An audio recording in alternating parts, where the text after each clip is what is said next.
Là où je m'en vais, je vais faire un avertissement sérieux à certaines instances gouvernementales et puis je vais défendre un ami, quelqu'un avec qui j'ai collaboré dans la dernière année. Il s'appelle M. Guy Boulian. Guy Boulian, c'est un journaliste indépendant avec qui j'ai fait des entrevues, des émissions. Nous avons couvert des personnes qui étaient Éric Gauvin dit tout est inversé, je ne sais pas de quoi on parle, là, mais en tout cas. Éric, all right, tout est inversé. J'espère que c'est pas moi. J'espère que je ne suis pas upside down dans ton écran. Dans la mienne, je suis correct. Bon, je lisais les chats là, pour ceux qui n'ont pas compris. Là. Alors, Guy Boulian s'est fait menacer solide. Puis là, sérieusement, c'est inacceptable ce qui vient d'arriver. Là. Alors, Guy, mardi soir, m'a envoyé un message en disant, pas grand-chose finalement. Il m'a juste soumis ce qui était arrivé. Le journaliste canadien menacé, le nom de Guy Boulian a été ajouté sur la liste très sinistre et dangereuse des personnes à assassiner de Miro Tvorets en Ukraine, principalement pour avoir appuyé la jeune écrivaine de 14 ans du Donbass, Faina Savankova. Eh bien, ce qui est arrivé, c'est que Guy a fait une entrevue avec une jeune qui écrit un livre en ce moment en Ukraine, qui est russophone, et puis elle racontait l'histoire de l'agression ukrainienne. À quel point les villes du sud et du Donbass étaient agressées par Kiev. Et puis, juste pour avoir fait cet exercice-là, Guy a été mis sur une liste à assassiner. Et là, ça, c'est grave parce que on parle d'un journaliste indépendant québécois, canadien, et puis cette liste-là, ils ont un site web qui s'appelle Le Pacificateur, comme on le traduit, Miro Dvorets Pro Buono Publico. Ben, c'est ça. Ils disent que c'est un complice des terroristes et des envahisseurs russes participant aux activités de propagande de la Russie, le pays agresseur contre l'Ukraine, participant à des opérations d'information de la Russie, pays agresseur, visant à détruire des preuves et des crimes de l'agresseur russe et de ses complices contre l'Ukraine. Utilisation d'enfants mineurs, Faina Savankova, des territoires ukrainiens occupés par la Russie à des fins de propagande politique. Eh bien, c'est inacceptable. Puis là, je vais mâcher mes mots. Là. PayPal finance cette page-là. PayPal a retiré le financement du convoi pacifique des camionneurs à Ottawa. Il y a pratiquement eu des poursuites aux criminels pour ceux qui ont financé à coût de 20 $. Ils ont gelé des comptes de banque ici au Canada. Sommes-nous dans une société fasciste ou dans une société libre et démocratique? Parce que moi, dans ma famille, ce que j'ai entendu dans ma jeunesse, c'est que ma famille a été combattre en Allemagne pour pas vivre ça. Et puis là, on accepte ça. Eh bien, je vais me battre jusqu'à la mort. Jusqu'à la mort, s'il faut. Et puis, c'est triste, mais c'est grave en même temps parce que il y a une communauté ukrainienne au Canada. Il y a des Ukrainiens au Québec.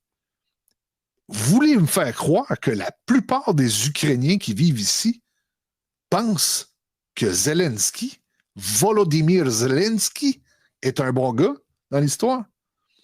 Vous voulez me faire croire qu'il n'y a pas de fascistes à travers l'Ukraine, qu'il n'y a pas de nazis à travers l'Ukraine, et puis qu'ils ont le droit, eux, à l'international de mettre un journaliste canadien sur une liste de personnes à tuer?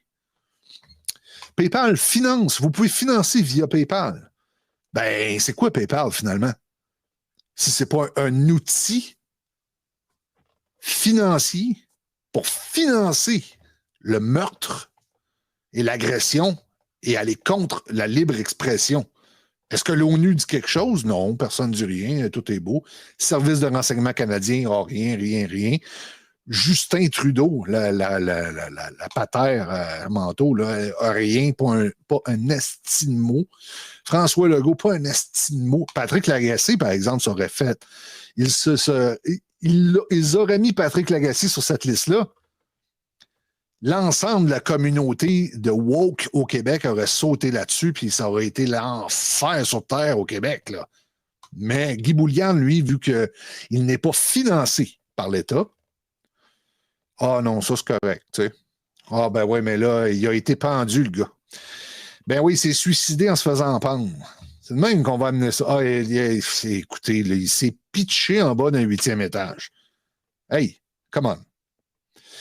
Ça, là, c'est dégueulasse. Parce que au Québec, en Amérique du Nord, un journaliste ou même un citoyen, comme moi, peut affirmer des choses tant qu'il ne diffame pas.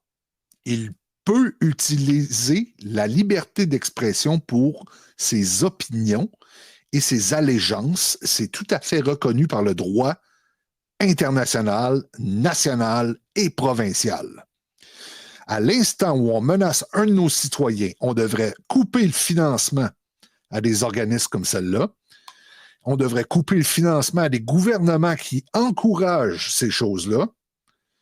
Et puis, on pourrait commencer à faire une petite enquête à l'interne aussi, voir qui autorise ça.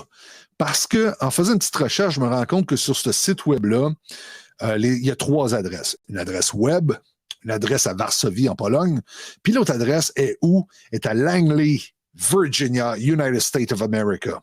Qui est à Langley? Qui? Ben, c'est simple. CIA, Central Intelligence Agency.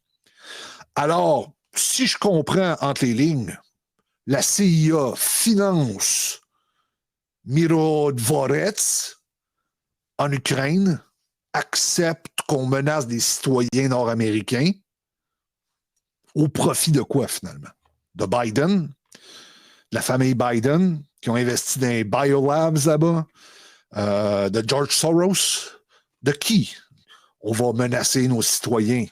C'est dégueulasse, c'est inacceptable, et jamais dans l'histoire, la journée, la seconde où je vais rendre l'homme, je vais avoir combattu jusqu'au bout de mon sang et de ma salive et de toute mon énergie pour que jamais ça soit acceptable. Et puis, bon, peut-être que j'aurais pas une statue en bronze à Québec, là. C'est comme Champlain, Legault. Mais au moins, j'aurais fait ma job. Il y en a qui ont vraiment perdu le sens de l'humanité, hein. Brrr, c'était pas vraiment une montée de lait, mais c'est une dénonciation totale. Et puis, comment aider Guy Bouliane? Ben, c'est simple. Il faut dénoncer. Il faut partager la nouvelle. Il faut l'aider. Il faut exposer la situation. Si vous ne le faites pas, c'est une chose. On n'a pas le temps, ça ne nous tente pas, blablabla. Ouais, OK. Tout le monde a ses affaires, là, mais vous voulez aider quelqu'un dans cette situation-là? Exposez la situation. Parce que ça va être beaucoup plus compromettant. Ils ne pourront pas passer à l'action et ils seront obligés de respecter les conventions si les gens sont au courant. Mais sauf que si tout le monde garde le silence, c'est Auschwitz. C'est la chambre à gaz. Alors, il faut parler. La libre expression est une arme. Le média alternatif, en ce moment, est une arme au même titre que le psycho-warfare, information warfare actuel, utilisé et financé par l'État. Fait que là-dessus, Guy Bouliane, merci d'avoir contacté Z Radio. Et Z Radio va, autant que possible, être en arrière de toi. Et tous les auditeurs de Z Radio seront en arrière de toi aussi. OK? Et puis, la même chose arriverait à un autre Québécois, Canadien, Nord-Américain. Nous serons du combat. OK? Sans aucun doute là-dessus.